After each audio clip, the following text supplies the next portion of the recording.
समाजाने किंवा महाराष्ट्रातील बांधवांनी घेणं गरजेचं आहे, तितकाच मुस्लिम बांधवांनी सुद्धा घेणं गरजेचं आहे. तुम्ही औरंगजेबाला आपले वंशज मानत असाल, अफजल खानाला आपले वंशज मानत असाल, मग इब्राहिम लोधी हा जो आहे तो तुमचा वंशज नाही का? मदारी मेहतर याचे तुम्ही वंशज नाही का? दौलत खानाचे तुम्ही वंशज नाही का? की औरंगजेब तुमचा तेवढा वंश पूर्वज, अफजल खान तेवढा तुमचा पूर्वज, मदारी मेहतर तितकाच तुमचा पूर्वज आणि त्याचा आदर्श तुम्ही घेणं गरजेचं. हेही गोविंद पानसरे या ठिकाणी सांगण्याचा प्रयत्न करतात.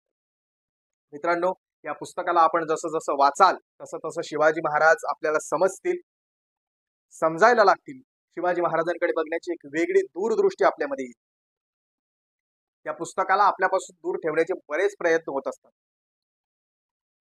कारण हे पुस्तक जर का आपल्या हातात पडलं तर आपण प्रश्न विचारायला लागू ना, मग की का आम्हाला मोर्चे काढावे लागतात. तुम्ही जर का म्हणतात की आम्ही शिवाजी महाराजांचा आदर्श राज्य चालवण्याचा प्रयत्न करतोय, मग शेतकऱ्यांची कर्जमाफी झाली पाहिजे म्हणून का मोर्चे काढावे लागतात, हा प्रश्न आपण विचारू ना, जर का हे असं पुस्तक वाचलं आपण. म्हणून या पुस्तकाचा विपभ्रंश करण्याचा प्रयत्न केला जातो समाजात, की नको नको, या पुस्तकामध्ये शिवाजी कोण होता या नावाचा उल्लेख आहे, म्हणजे शिवाजी महाराजांचा एकेरी उल्लेख आहे, म्हणजे शिवाजी महाराजांचा अपमान केलेला आहे. अजिबात पुस्तकामध्ये कोणत्याही प्रकारे शिवाजी महाराजांचा अपमान केलेला नाहीये.